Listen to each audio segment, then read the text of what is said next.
computer. All right, excellent.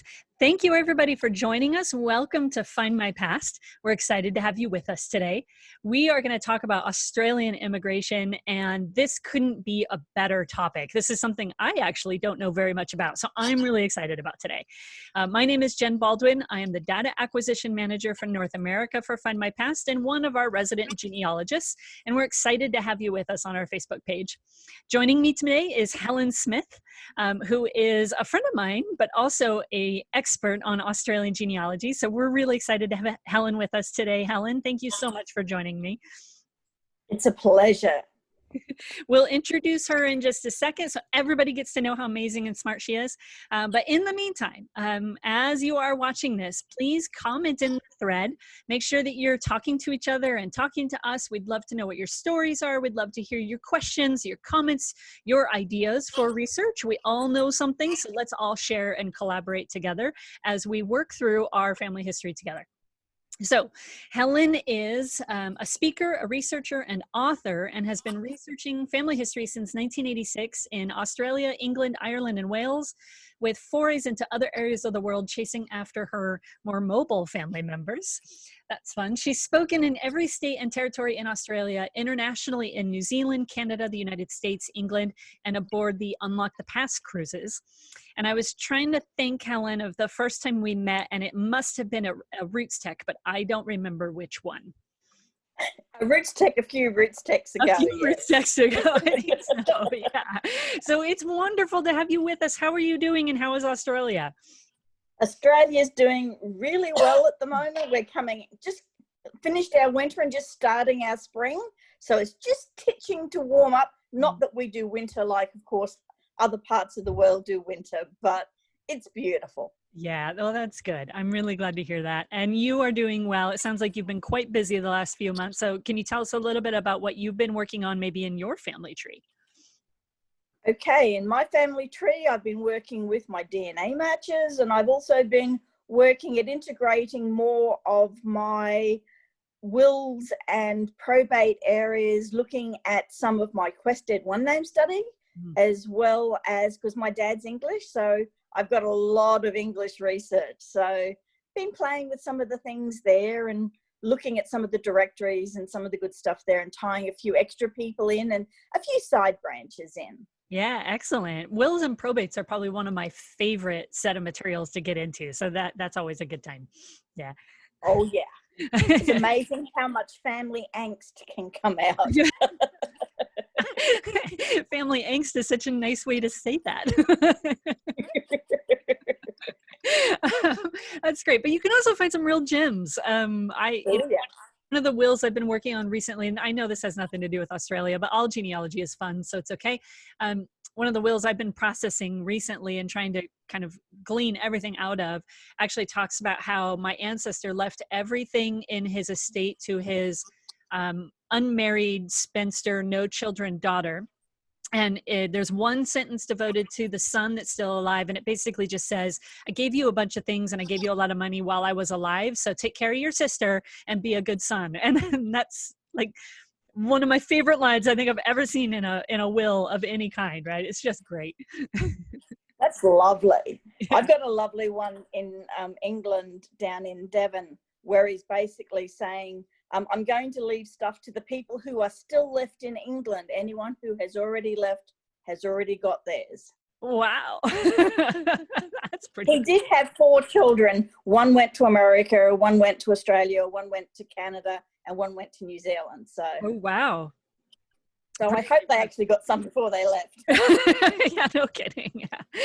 All right. Well, let's shift and talk about Australia immigration. We're excited to host a variety of records on Find My Past about Australia, but I think we need to start kind of at the beginning. So let's just put ourselves into a kind of imaginary situation. Let's say that you're at a conference and you have 5 minutes to explain the must need to know things to someone who's brand new to Australian research. How do you explain Australian immigration in 5 minutes or less?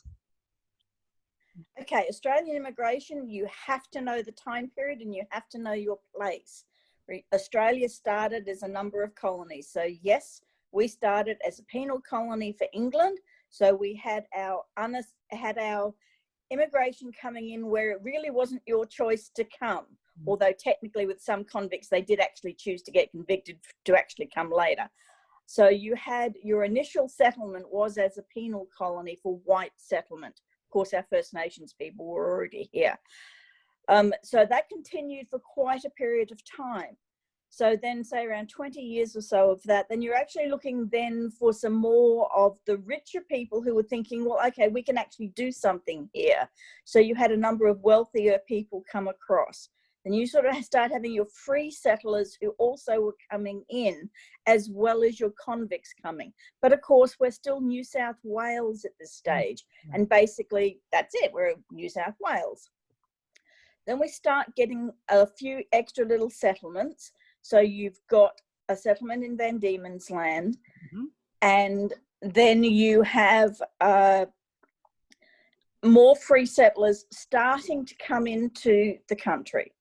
But we're also a little bit separated. So then we start talking 1846, and we have South Australia is the only colony in Australia that has free settlers only.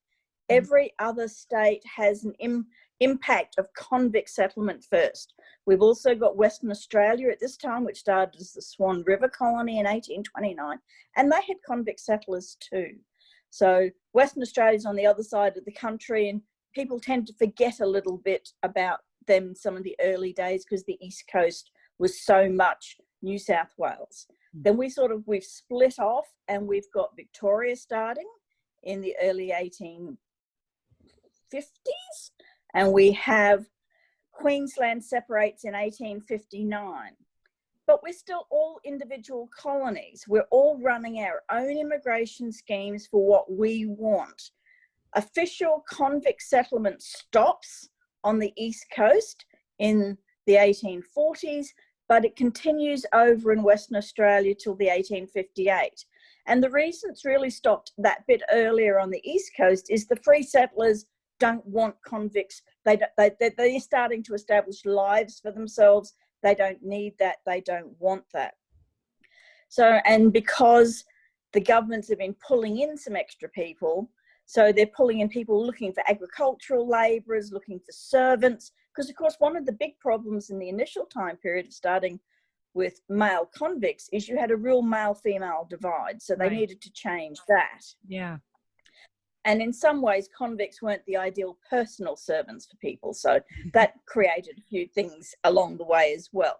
Although realistically, of course, those people, once they serve their sentences, majority, and in the main majority of them, established themselves and they had much, much better lives than they would have had if they'd remained back in their home areas of England, Wales, Ireland, and Scotland.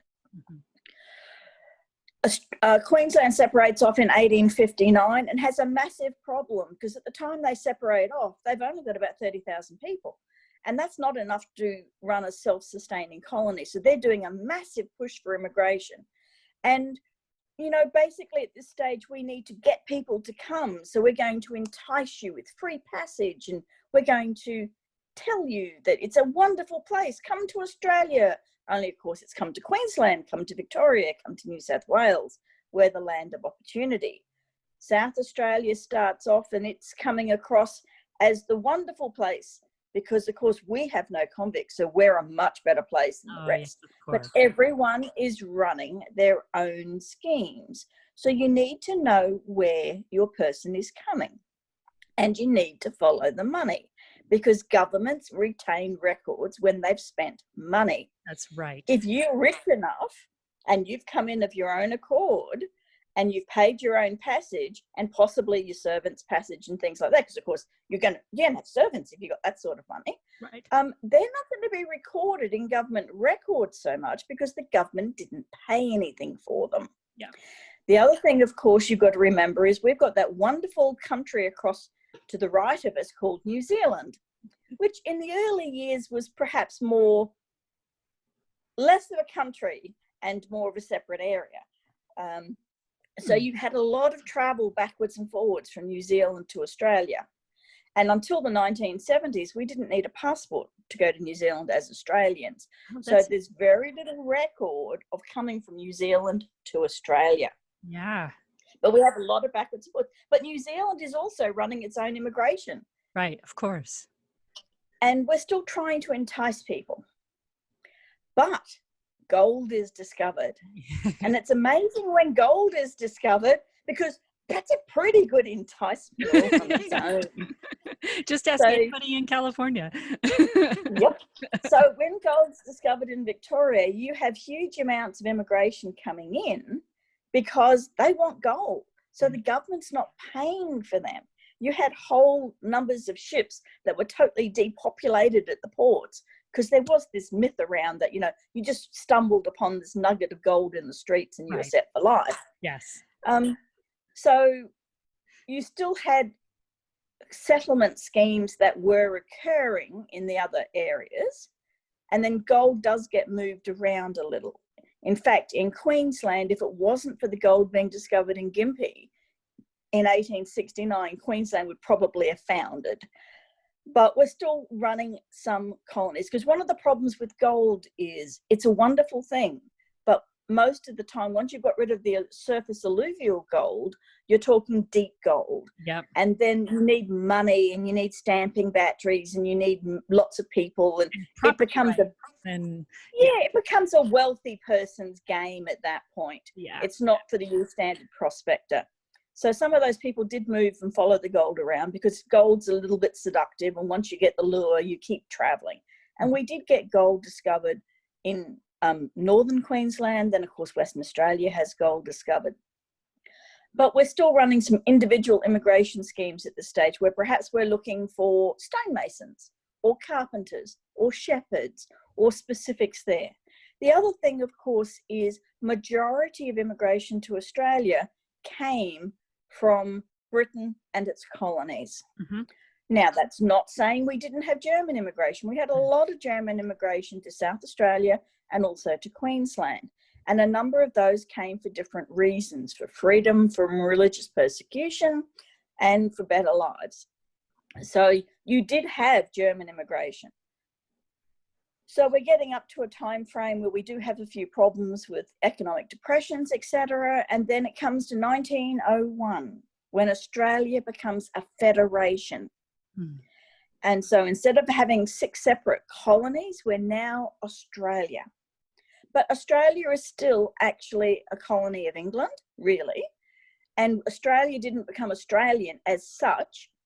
You didn't become an Australian citizen until the 26th of January, 1949. Prior to that time, you were still a British citizen. So we become Australia. That's really great. And there's certain responsibilities go to the Commonwealth government, like the military and quarantine and taxes. But hey, we've been running as colonies really successfully all this time. So we're still running our own immigration schemes, and there's still this bit of crossover. Technically, the Commonwealth government took over most immigration schemes till 1922. But you still had a number of state-specific things when they're looking for specific occupations. My dad and grandmother came out in 1949. My grandfather died in World War II. His brother was in Australia, and she decided to come to Australia. Now, she actually came out under a state scheme because she was a sponsored scheme. So her records are in New South Wales rather than in Commonwealth, even though it's 1949. But around that time as well, we're also talking our massive displaced persons program for immigration, and we're also talking 10-pound POMs coming out very strongly in that after-war period. Between the wars, between the First World War and the Second World War, again, we had a lot of immigration, but that immigration was coming primarily from the United Kingdom and its colonies. So Canada, South Africa, so lots of people came through from there. In Australia, we had the White Exclusion Act, was also another consequence of federation. So if you were already in Australia as Chinese, and we did have a number of Chinese in Australia, you could actually go back to China, then come back, but you had to have special papers. But there was a fear and politics were calling it, you needed to be careful, so that we actually did the exclusion. We did some pretty horrible things, like make people, instead of not just talking English, they were going to have to talk about an European language. So, Jen, you're about to enter the country and you've learned English, only we're going to ask you the questions in German or Portuguese or something mean like that. Yikes. So that created a whole range of problems. There was considerations about what they wanted in an immigrant. And one of the Strong Displaced Persons Act after World War II was, we desperately needed people because we're a very large country and we didn't have the people to continue the population. Right. So then your next major change was in the 1970s with the war in Vietnam. And then we're really starting with our Asian immigration. And that, of course, has continued through to today. So if you weren't from Britain and its associated colonies, you needed to become naturalized per the law to be able to have own land, or set for parliament, or be on the electoral rolls, or any of those things. That's not always saying that law was always applied, but that was what the law was. And there's certainly instances of in people's, when they've died and they've supposedly left their land to someone, having someone make a complaint, say, but he was German and he never naturalized. So suddenly the government takes the land off them. Huh. So wow. That's a snapshot. So you need to know when and where, who paid, because that's going to influence. So there's lots of people who paid their own passage, but you're going to find it a lot harder to find them.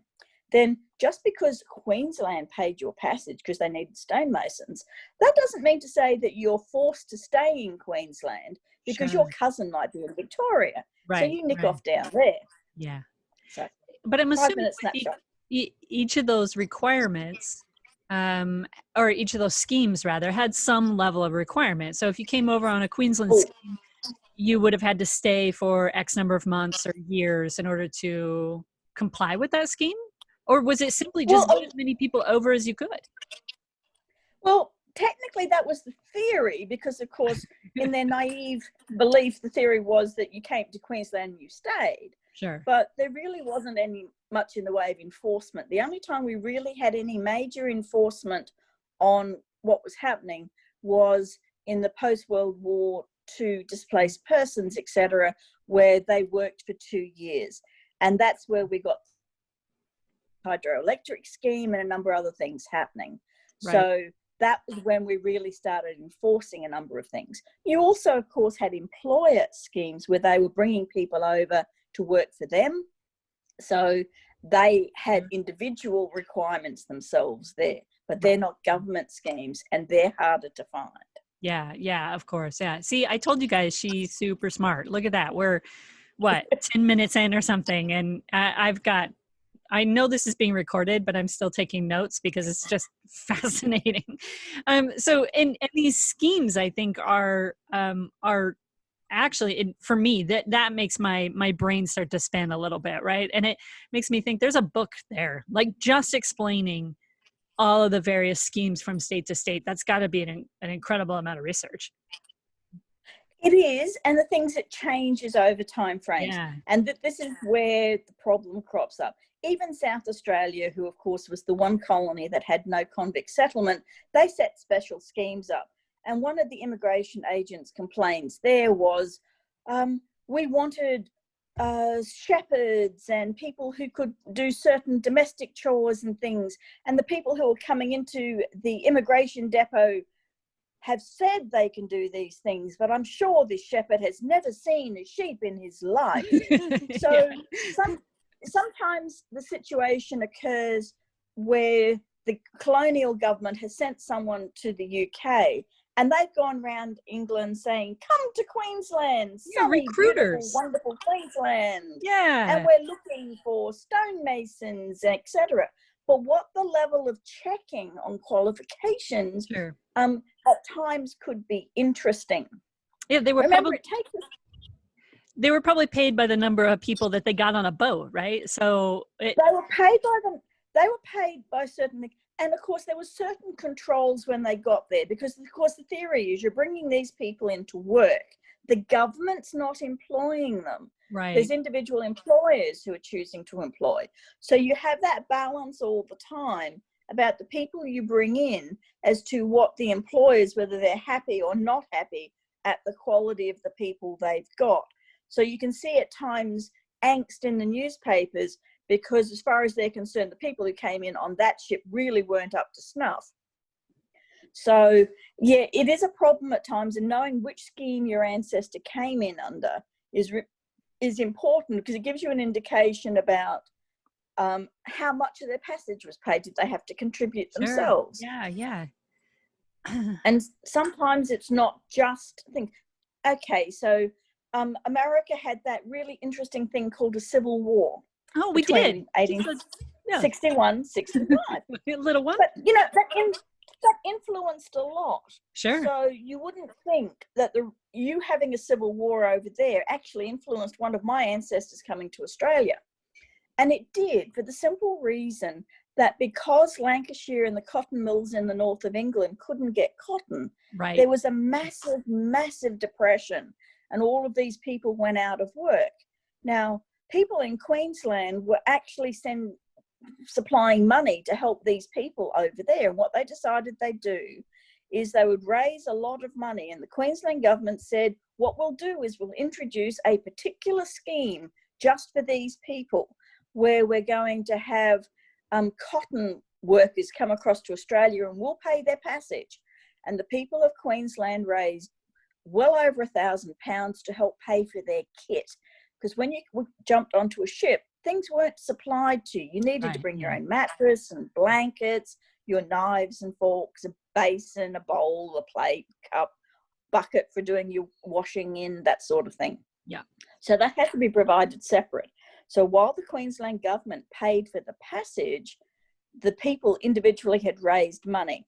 But, you know, the people in England in those cotton areas basically didn't think the Americans would have a war that lasted that long. So yeah, well, neither did we. A number of them didn't really want to go to the wilds of the world, because after all, they had relatives further around. They could shift somewhere else, perhaps. Sure. Things would get better soon.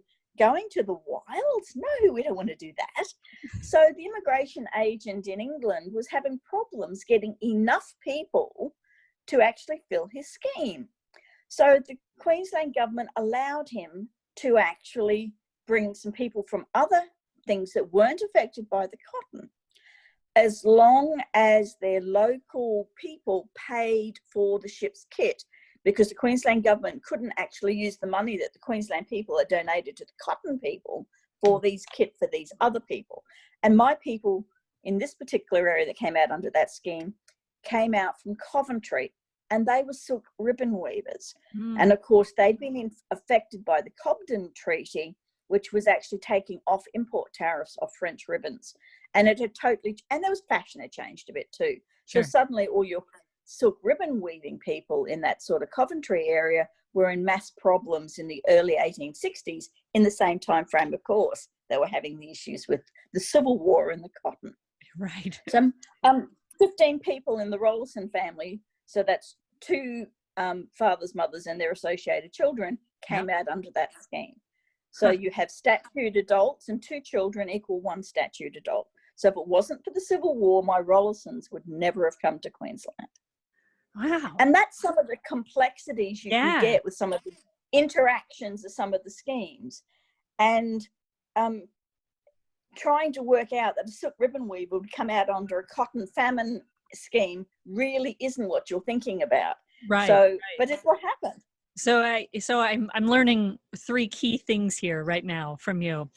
Know your states, know your time frame, and keep your mind wide open to possibilities in terms of research and cause and effect. Definitely. And context is everything. Yeah. You need to know the laws in time at the place. You need to, and reading newspapers is a fantastic way of doing this. And of course, we know Findmypast has got a brilliant newspaper collection for England, etc. And in Australia, of course, we have Trove. Yeah, So which up is to remarkable. 1954, you have wonderful newspapers. And we also have a number of government gazettes. And the thing with government gazettes is they gazette the law. Right. And knowing the laws, knowing what people are unhappy about, what they're requiring, can give you indications about what's happening. Yeah. And what you're following through on. Yeah. Yeah. Powerful to research the newspapers from both sides of the ocean. Right. I mean, I talk about that actually with North American research, you know, and I look at, you know, what was the first story to publish in a London newspaper about the gold rush in California, for example. And it actually was published in London before a newspaper was actually active in California. So the first newspaper report of gold in California comes out of, you know, East Coast and international newspapers before California even had its own press.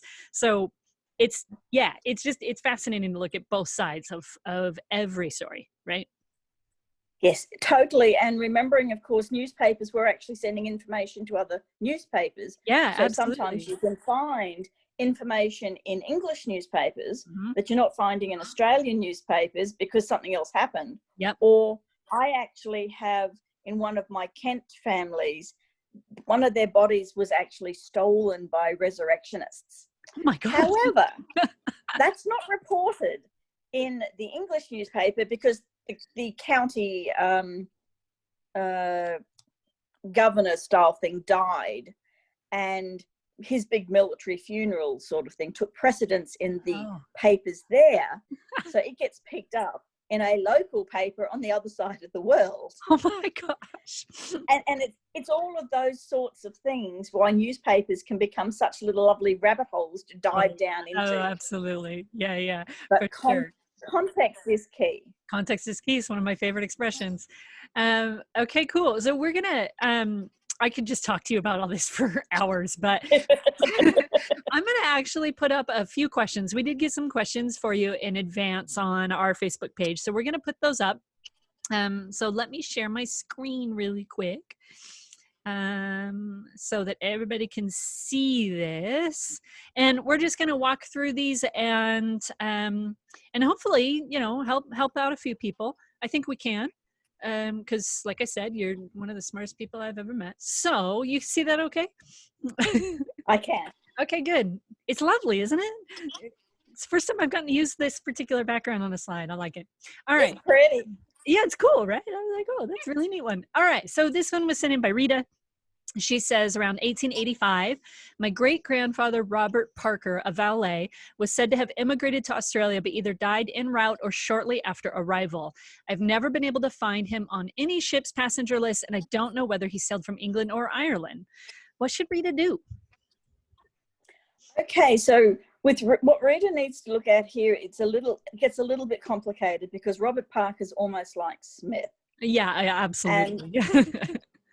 And so technically she needs a little bit more information about what's happening here, because where did the story start about what was happening?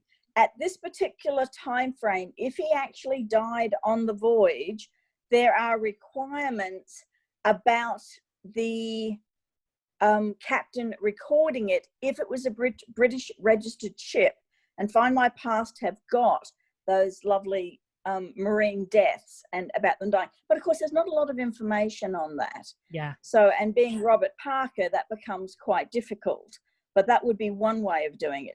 There is a Robert Parker who dies sad on that, and I had a look, and who was in 1886, but he was supposedly a fireman on a ship.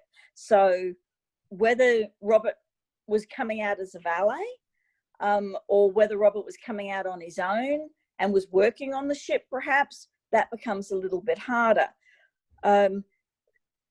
She would need to have an idea about where he was planning on going, because at this particular time frame, if he's looking to settle in Australia, he has the situation, which colony did he go to?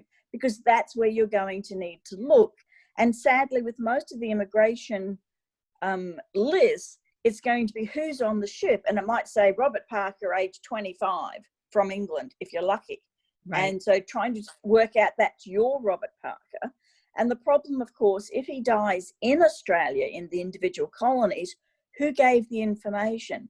Because if he's come out on his own, most people aren't going to know much about him. So even though Australian certificates, apart from South Australia and Tasmania, are very good on the detail, if someone doesn't know that detail, like your Right. parents' name, where you were born, how old you were, that's not going to help you either.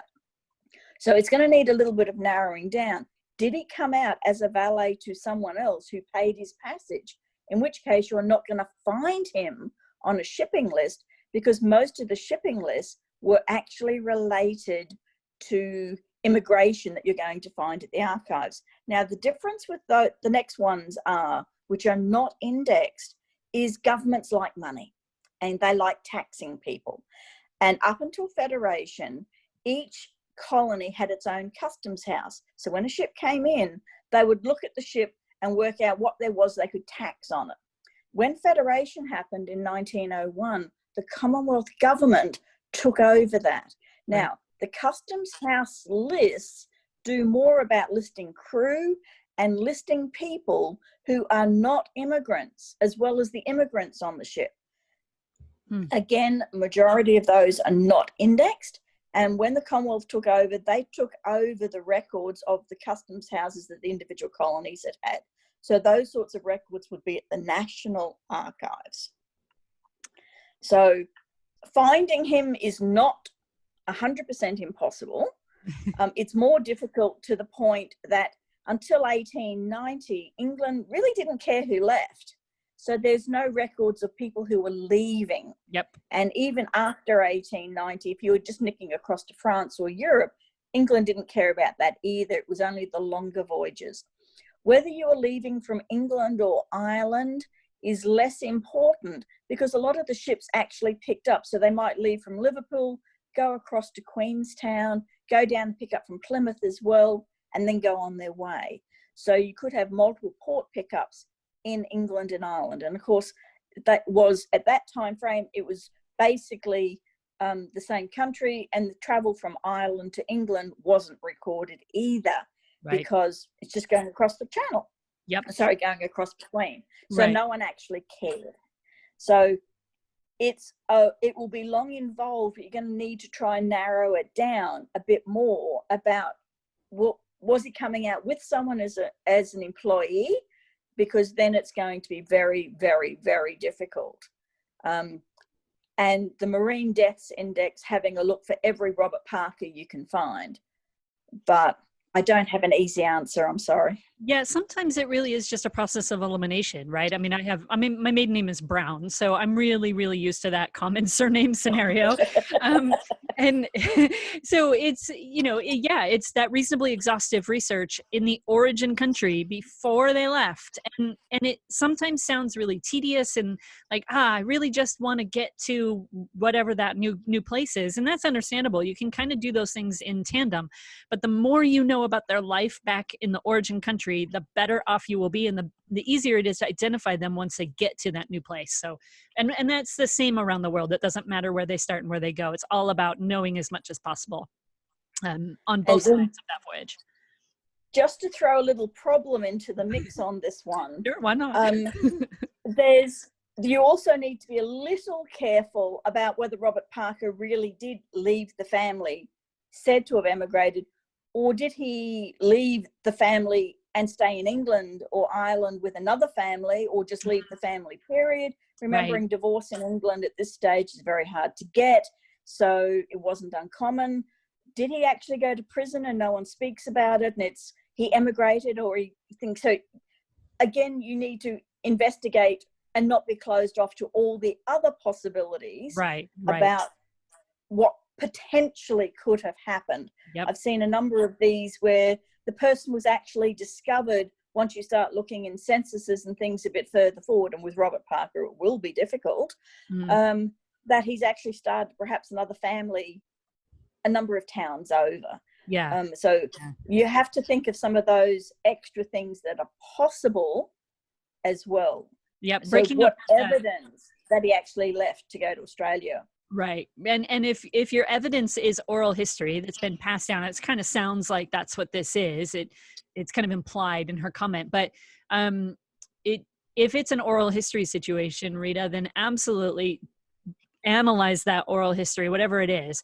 And if it literally is a story that's been told to you, take the time to write it out and then let it sit for a couple of days and then come back to it and go, how can I pick that apart? And where are the holes in that story? What doesn't line up? What doesn't make sense? So that you can really analyze that as a piece of evidence versus, a thought that it's fact. And remember New Zealand, remember Canada, South Africa, and America. Yeah. Australia was the furthest sounding place. It is possible that he actually went to another country if he did in fact leave. Right. Okay, let's Rita, I hope that helps you, but let's go ahead and move on to the next one. This one's from Carol, and this is why I put these on the screen, because they're a little bit longer. I wanted to be able to kind of pick these apart a little bit, but she says, I had my ancestor marry here in Australia in 1886. All I know, according to his marriage and death certificates, was that he came from County Clare, Ireland. Michael Maloney, son of Patrick and Honora Wren. Also, the two documents have different ages for him, so not sure of his birth year. It's 10 years difference between those documents, so 1840 to 1851, somewhere in that range. There's only one brother we know of, came to Australia as well. He also only states born in County Clare, 1830. His name was Dennis. I'm at a loss and would love some ideas to find more information on either of these brothers. Okay, Carol, with this one, I'd start looking. I'm going to make an assumption here, which might not be correct, that they are Catholic. Yep. So this is where I would actually be looking to see, okay, I'm assuming they got married in a Catholic church. Have a look at the church and have a chat with them to see, was there any further information that may specifically narrow down where they were from in County Clare. The other thing, of course, is I'm assuming they have children because you're a descendant. So on the birth certificates of the children, in most Australian states, not every state, the birthplace of the father and the mother is actually listed. So again, this is where you need to know the records of the individual place. So, and you might have to have the certificates of every child to have an indication, but also the baptisms of the children. If they're being baptized into the Catholic Church, they will record extra information that you're not potentially going to get otherwise. The other things to think about is them in their local area. Were they a member of a friendly society? Because that could actually have an individual place listed. So on a passenger list, you're probably not going to get so much of that, because a lot of them are going to just say Ireland, and that you've actually already got more than that now. Right. So that's a bit of a problem. So again, social context in this, looking at the church records, and you're going to need to go to the individual church to find out where they're living. And of course, with a lot of people, they moved around a bit, so the church they were at could change a bit. So that's the sort of thing I'd be looking at specifically for that. You know of another brother. Were they in contact with each other? You've got the brother's marriage certificate. Has he given any further information on that? Has any on his children's birth certificates? Yeah. Is there further information? So I'd be looking at those things. I'd be also looking at the parents, Michael and Honora, and saying, well, okay, you had two of their sons that came to Australia, but where did everybody else land? Did they have other children? Because two boys in Ireland would be uncommon. It's likely that they had other kids. So study those kids as well, even if they stayed in Ireland or went somewhere else. Their stories may help you determine what happened to the brothers and what those stories are of the brothers. Because it's let me rephrase this. I have a family in which there are several siblings involved. Studying each one of those siblings has released new sources of information, new records, new letters, new documents, new descendants that I meet through the research or through DNA, and they all tell me different things. So it broaden the family tree and look at everybody in the household, not just these two guys. It is difficult back in Ireland, of course, because the time these two were born is pre-civil registration. Yes. And of course, we've lost the censuses. But we're also talking a time frame where the odds are you're going to have people from the family perhaps shift to multiple places. Yep. In a lot of families, when you've already got a couple that have gone, you're also potentially looking at descendants who are in Canada and the US, maybe New Zealand, maybe South Africa, though less so for the Irish. This is where DNA could be useful to you as well, because you may think so. Don't exclude American matches on your DNA. That's right. Because lots of Irish went to the US. So all of those things to take into account. Certainly the death certificates in Ireland are not very good. They don't give a lot of information. So actually trying to check on that. But there's lots and lots of more Irish records coming online, and Findmypast has got a huge numbers of them. And one of the things, you already have County Clare worked out, things like petty court sessions, because believe me, the Irish went through the petty courts in massive amounts. Drunken disorderly quite often was for some of mine. But so having a look in Clare. Clare's actually got some really good online societies that are very, very active, and some good Facebook groups that are very active. Yep. So have a look through some of those, put some of those questions up in some of those Facebook groups to see whether someone knows about a Patrick and Honora with a son Michael and a son, I've forgotten what the name of the other son is, sorry, Dennis, right. To see whether anyone can actually they know of a family that lost two. So social media can be your friend in this as well. Absolutely. Yep. Remember too, Carol, that the Irish Catholic collection is on Findmypast. It's available for free on Findmypast, and it's fully indexed. So, you know, make sure you exhaust those Catholic records. That's actually where I would probably start. Okay, so this one I thought was actually interesting. Brian asked, I have 3 ancestors who went as migrants to Australia in the 1850s. How much would it have cost to get there? And you already mentioned, Helen, that they would have had to buy their own kit. So any ideas about how to move into ticket prices? And I have an example. I'm going to put this up on the screen, and we'll talk about this as well. Yep. Yeah. Yep. And this is the sort of thing, because what you're seeing at this time frame particularly, unless they had lots of money, they weren't paying their own passage. The odds are they were coming in as an assistant migrant. Now, it could be assisted on both ends at this, because depending upon the family, it may be a situation, particularly in England, where the poor law union or the parish paid for their immigration because they had already been forking out for them and giving them financial aid for a period of time. And the thought would be, hey, we're going to continue this for a long time. Long term, it's cheaper for us to pay their passage and politely get rid of them rather than continue to support them at home. So we'll send them off somewhere. So you may have that situation happening. So you need to be looking in the home area to see what their financial circumstances were like there, or whether perhaps the immigration agent came around to their local area saying, come to sunny Queensland, and then they decided to come where the passage was being paid. Now, the passages were ranging, and they changed from like 10, 20 pounds worth, depending upon whether you're first class, second class, or down in the steerage passengers. So, of course, people in the steerage are a lot more closer, huddled together, so they don't pay as much, but they also tend to be the government-assisted passengers. If, of course, you've got more money yourself, you're going to be up in the saloon area and the better quality areas, so you're going to pay more for your passage. To assemble the kit, you're talking somewhere between 10 shillings and £1, depending upon the quality of the kit, of course. So the mattress you get if you pay the £1 is a whole heap better than the mattress you're going to get if you pay 10 shillings. Again, on the parishes, you'll find a number of those will actually pay for some of that to actually encourage you on your way. That's such a nice way of saying that.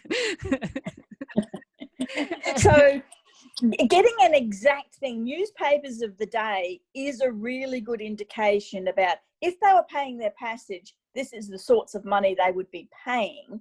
And then if they're not paying their passage, the government's paying it, what sort of thing. And a number of the government schemes at this time were doing things like doing a land order, which could be sold, but it was actually being given to the shipping agent rather than, and that was how the passage was being paid by the government, because they had land free that the government could hand off rather than actually paying the shipping agent in money. Right, right. So your comment about newspapers, I think, is really important. If you're looking for, I mean, you've given us some ballpark figures, which I think may even satisfy the question, but Newspapers can be really insightful in terms of the details of the voyage, but also publications like the one on the screen. This is actually an immigrant guide, excuse me, American and European Railway and Steamship Guide. It was published in 1853. It's freely available on Internet Archive. And these types of publications can be really insightful as well. Oftentimes, and speaking from more of a North American perspective, these publications would say things like, oh, you should ride this train to get to this city. That's going to be the closest place to get to your land office where you can homestead in South Dakota or where, Canada, wherever you're headed. These publications can be extremely insightful just to at least give you an idea of what the community was like. Oftentimes they will publish a list of towns or villages along a particular route. They were often published by railroads. So you might find a description of a local town that they're trying to boost because they built a train station there and they need more settlers so that they can get more passengers and therefore more money from that particular railway station. So take a look at some of these immigrant guides, and I will drop a little bit of a hint that we're going to be publishing a few of these on Findmypast in the next, in short order. Let's just say in short order. So be looking for a new immigrant guide collection coming out pretty soon. Yep, immigrant guides are absolutely wonderful. Railway was less important for us. We did a lot more coastal steamship stuff happening because internal roads were a major problem for quite a time period. And this is, again, a number of the differences between the US and Australia. Most of the inside of Australia really wasn't settled that well. And that's another reason why railroads didn't really hit here until a bit later in the piece, rather than railroads across in the US. But immigrant guides, you will find an Internet Archive that Jen mentioned is a really wonderful resource. Once you dive in there, you may not come up for a period of time. Yeah, be ready to camp out for a week or two. Yeah. But newspapers, again, now again, you have to be a little careful on some of the immigrant guides because, of course, some of them are very glossy brochure style thing about how wonderful it is. So you sort of look at a few of them to get a bit of a feel for what it is happening. So the government directories and things can also give some indications. And again, this is where government gazettes can be useful about the amount of money people are spending, as in the government spending to actually bring people out. But newspapers are a wonderful resource. Yeah, I think one of the first things I always do on a immigrant guide is look at the publisher, because just by looking at what company or what entity published it, you know almost right away what their motivation was for publishing. So you know how big your grain of salt should be. Yes, and sometimes their grain of salt is huge. Yes, sometimes it's very big. Yeah. Okay, so this one was interesting and brought up a couple of comments already on the Facebook post, but I'm going to go ahead and share it because it's a good teaching moment. Lori shared a family story that her great-great-uncle Heffernan, I love that last name, jumped ship in San Francisco, was never seen again. He was being transported from Ireland to Australia. Would there be any records of this? And this is from an oral family story that she recorded in 1978. So this is something she's had for a while. But what's the number one thing that we know right away from reading this? That's not the way the boats took us, right? Or took people to Australia. And this is one of the problems. Now, there's a couple of interesting points in this. It's a family story, and it was an older relative she interviewed. So whose great-great-uncle was it, the older relative's or hers? Right. And that ties it down a little bit on time frame. Convict records are some of the best records there are because we're responsible, the government's responsible, so there was lots of really good records. So if he actually was a convict, you're going to get some decent records. I wasn't able to look anything up so much because we didn't get a first name and we really need a better time frame. Yeah. But they didn't go from Ireland to the US because the US had this really great thing against not getting convicts from Australia. But what we do have, it's quite possible he was a convict, yes, and that he came to Australia, yes, and then went to San Francisco. Right. Now, if you were convicted in England, the UK, and you were convicted for life and you had a sentence that was commuted from death to life, you could actually serve a sentence in Australia or in the colonies here, but you weren't allowed to go back to England if you'd been commuted from death. If you'd served 7 or 14 years, you could go back, but you had to pay your own passage. But so once they'd served their sentence, they could leave Australia, the colonies. And we did have a massive trade with California once gold was discovered over there. Right. To the extent that a number of Australians went to San Francisco and ran a crime gangs there, but hey, we won't go into that. The Sydney Ducks caused all sorts of issues over there. But at the time frame when gold was really prevalent in California, it was actually cheaper to actually do some and get some stores and things from Sydney being sent across to San Francisco before they actually had the issues of the transport things coming across, because otherwise they had to sail all the way around South America to actually get stuff through. Yeah. Once you had your better transport routes, etc., happening, that changed a bit. But you did actually have quite an active trade going from the east coast of Australia across to San Francisco. So it is not impossible that he came to Australia, served his sentence, and then went to San Francisco. It is also not impossible that the story's been a little twisted in its time frame. And perhaps it's even further back in time, and that he went across to the US as an indentured servant, because of course England was actually sending indentured servants and things across to the US. Yes. Even though they don't talk about this terribly much. No, they don't. And so it is possible that you need to perhaps narrow down which generation and the actual time frame. Yeah. So he certainly didn't jump ship from as on a convict ship, but was he actually a sailor? And perhaps he was jumped ship in San Francisco because he was crew, because certainly captains lost crew members when they decided they'd had enough all the time. Yeah, absolutely. So tying the story down is going to need a little bit more to actually, and you need to get a little bit more idea on the actual time frame, because the other thing in people's memories with family law is they can skip generations a bit, and perhaps they think it's one generation. It may actually be a couple of generations further back. Yeah. And the San Francisco piece actually is to your benefit, Lori, because there's California was one of the few places in the United States that kept an annual register of individuals. It's called the California Great Registers, and they were created for a number of years through the gold rush period and well beyond. So, and those are actually available on Findmypast, so and elsewhere, but on Findmypast. So take a look at the Great Registers and see if you. I looked at it. There were 20 some odd Heffernans, but without a first name, I wasn't able to narrow it down. So take a look at California records. Also look at Australia records, also look at Irish records, right? You have 3 potential territories really to work in. And if you can narrow down the timeline on this particular story, I think there's some kernels of truth here, because it kind of just plays as an oral story that could make sense. And there's some things that you could actually chase and research. Once they got to California, if he came because of gold, and this is one of my favorite topic areas, so I'll take that for a second.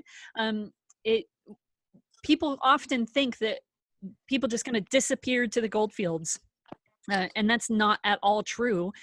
They did kind of disappear, but they left lots and lots of records. Gold mining is all about owning and accessing property, and you can't do that without a paper trail. So it absolutely is an opportunity for additional research if you can narrow down that he actually was in the San Francisco area or in California as a whole. And this topic, we're not talking about gold fields and gold records, so I'll end it there. Helen, we're getting close to the end of our hour. Do you have time for one more? Certainly. All right, let's do it. Okay, so this one comes from Sarah, and this is a good one. So she says, prior to 1850, her ancestor Isaac arrived in Australia. He was born in New Jersey in about 1829. How do I, from the US, find information about when he arrived in Australia and anything else as to motivation as to why he would have gone? Often there's a motivation about leaving. So was he being pursued for some reason in the US about family or employer or, dare I say, police situations? Because you have a push-pull scenario. people often left an area because there was issues. Maybe the employment went down. In Australia at that particular time frame, he may have come for a better life. There's also gold isn't really an issue at this point because gold's later in the piece, so it's not gold. Maybe he just had a spirit of adventure. What was his occupation? Was he actually a sailor? We actually had a lot of contact with the US, with whalers and sealers. So we had people from Newfoundland and also on the whalers, etc., in the US, Australia and New Zealand quite strongly. It sounds a really great name. And I thought, I'll be able to find him really nicely. And I had a look in the paper in the government gazettes, because as a US citizen, he would technically need to be naturalized. However, he speaks English, so you can often get away from things, and often the naturalization before you're allowed to own land and stuff has less impact if you've brought money with you. It becomes a little more difficult. There is an Isaac S. Walton who gets married in 1853, but it is a problem that I don't know without actually buying the thing. There is an Isaac Walton that arrives in Victoria in 1846, but it doesn't give a whole heap more information. But there's an Isaac S. Walton who marries in 1853, and he dies in New South Wales around 1909. Now, he's listed as being a Roman Catholic on one of those records, but I don't know, unfortunately, whether it's your Isaac Walton or not, because it just says Isaac S. And the newspapers aren't being real kind to me at this particular period of time, because there are literally hundreds of thousands of Isaac Walton references, but there's no Isaac Shock Walton, and there's very few Isaac S's, because so that becomes a little bit more difficult. So actually, and certificates in Australia you buy, you don't actually get to see them otherwise. Having, again, DNA is also going to potentially be a useful thing for you here, because Australians and New Zealanders have really taken up with DNA. So if you've tested your DNA and you come up with an Australian cousin, you could well have an Australian cousin on this scenario. Plus, he may have come, but did he stay? And that's where you also need to be careful, because lots of people disappear for a period of time and then they reappear. But if there was a reason for them to drive them away from home, they may not have gone back home. So because he left his home area doesn't mean to say he always left his home area and that he hadn't gone back at a later stage. So, and because he will not be part of any immigration scheme because he's American, so he's going to have paid his own passage, and that becomes much more of a problem because he will be an unassisted immigrant. And there's not a lot of records on unassisted immigrants. That's where the Customs House files come in, but they're not indexed. And that's a case of going through everyone. And that's why I was hoping newspapers would be a help. Right. And, you know, in terms of motivation, there was the Panic of 1837 in the United States. And that led the country into a major depression that lasted through the mid 1840s. So if you're looking for anybody who left the US during that period, the decade of the 1840s, you really need to think about financial motivation. So look at land and property records, look at, did he buy or sell? Was he trying to sell off household goods? Look at his tax records if you can get them. And for New Jersey, you should be able to find them, probably online, actually. I don't know exactly, but you should be able to find reference to tax records for that period in New Jersey. Also keep in mind that we're leading up to the U.S. Civil War during that period. So he's a decade away from the U.S. Civil War, but tensions are high. So there's a lot of people around the country who were really thinking about kind of venturing out, right? I have a branch of my family ended up in Canada as they were running away from the Civil War. So all of those factors combined, there's a lot of social history going on in the U.S. in that period, right? We're still a really young country at that point. We're still trying to figure out some things. So keep all of that in mind as you do your research over here in North America and build up that story. It goes back to the point we made earlier about reasonably exhaustive research. Create a timeline and figure out exactly where he sits in the story of the country he's in and in the global story, right? What's happening in the world that would impact his life. All right, I think we'll end it there because if I leave It's so much fun. I know, but if I leave some unanswered, that means you have to come back and do it again. Oh, definitely. Yeah, good. I'm glad that you said that because we definitely want to have you back. This was a lot of fun. So thank you very much, Helen. I am trying to find my mouse so I can drop the share screen for a second. There we go. All right. So Helen, thank you very much for being with us today. We really appreciate it. And we'll definitely bring you back on because I learned a ton. And I have a few things I'm going to look up just because I don't know about them. I have never heard of the Sydney Ducks before, but I'm intrigued. So I'm going to newspapers as soon as we're done.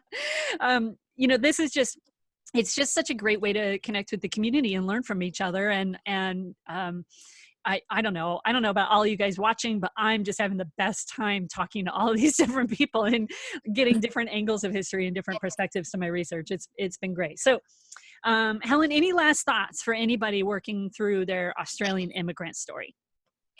The thing with Australia and everything else is have a look. So you need to, as you know, time and place is really, really important.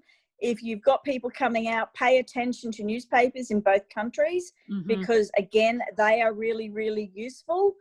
Electoral rolls and things like that in the early timeframes aren't going to be very helpful because, of course, most people who are getting their passage paid aren't going to be financial enough to actually own land, so they won't be on electoral rolls. So newspapers can be hugely, hugely important for you. Australia does have good civil registration from the 1850s. And some Australian certificates between, say, New South Wales and Victoria have really good information on their certificates. Tasmania, which even though it started first, has really terrible, they have civil registration and they were the first to start, but the amount of information recorded is quite low.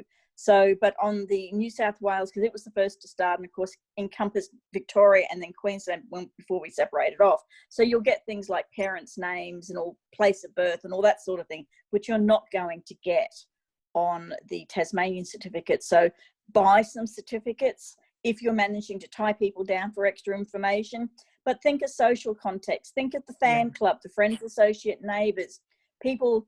Whilst the church wasn't as important in Australia as it was in England because of the long history in England and in Ireland, you do still have church situations. You have friendly societies because they were a backup to help people. So they became a social and educational tool. So you're looking for all of that, looking for post office directories, looking for organisations, looking for things in the area.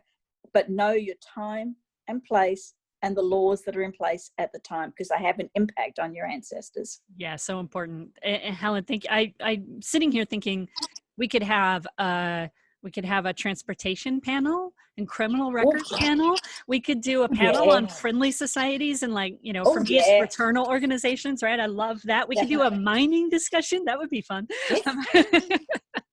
Because we have lots of mining. It's not just gold. It's gold, it's absolutely. Copper, it's everything. And every mineral is a totally, in some cases, a different research path, a different research, a different paper trail. Anyway, all right, I'm going to stop. So thank you all again very much for joining us. Remember that one of the best tools that we all have available to us today is social media. Whether you love it or hate it, it is a fabulous way to connect with each other and with other researchers from around the world. So join the Findmypast forum group. Throw your questions up about Australia, right? Helen's a member of the group. I'm a member of the group. We can pass ideas around and talk to each other. So by all means, comment and let us know what you're thinking, what you're working on. In the meantime, take care of yourselves, take care of each other, and we will talk to everybody really soon. Thanks for being with us, and thanks again to Helen. Thank you, everyone. Have lots of fun.